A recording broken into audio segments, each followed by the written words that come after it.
This is Kevin. Kevin is a water champion.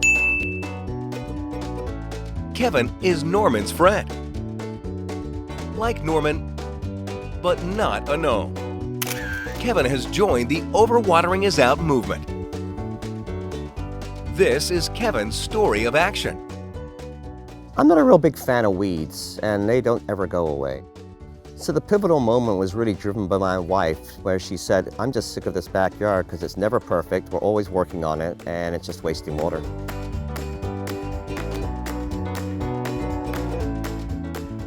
I really started with no experience on how to work with a garden. I knew water came from the sky, and I knew plants grew, and I knew that you had to put two and two together somehow. Our local water district was offering free classes on how to save water. One of the things I learned was the availability of rebates that are out there, one of them being the removal of turf.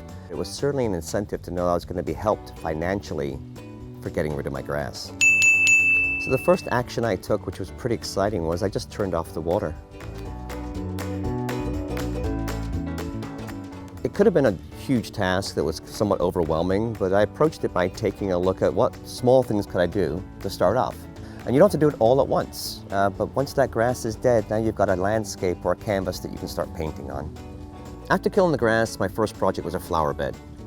It was a fun project, it was easy, the instructions are pretty much, you can find them at the store or online. So I took on plants that are pretty easy to grow. So I took on daisies. They're fairly cheap, they flower all year long, and they're still alive a year later, so it worked out pretty good.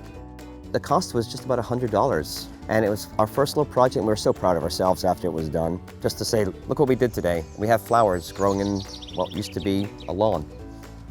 I wanted to create themes in my garden of different areas and different types of plants, and one of the first ones I wanted to always have was a succulent garden. So they don't use much water, they're very easy to maintain, and they're beautiful and they're native to the area.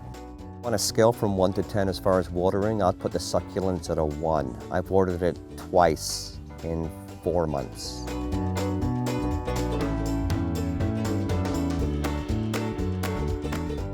So one of the main things I had to do was move from lawn sprinklers over to drip irrigation.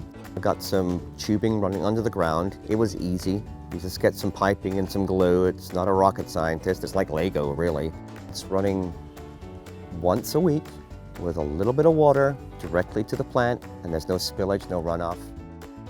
So being part of the Overwatering Is Out movement is really quite an impact on my life. First of all, I'm saving money. My garden's better than it was before. The neighbors are inspired by it and doing things themselves with their own gardens, and they want to come over and see it. The dogs love it too. And that is Kevin's story. Join the movement. Overwatering is out. For more information, visit overwateringIsOut.org.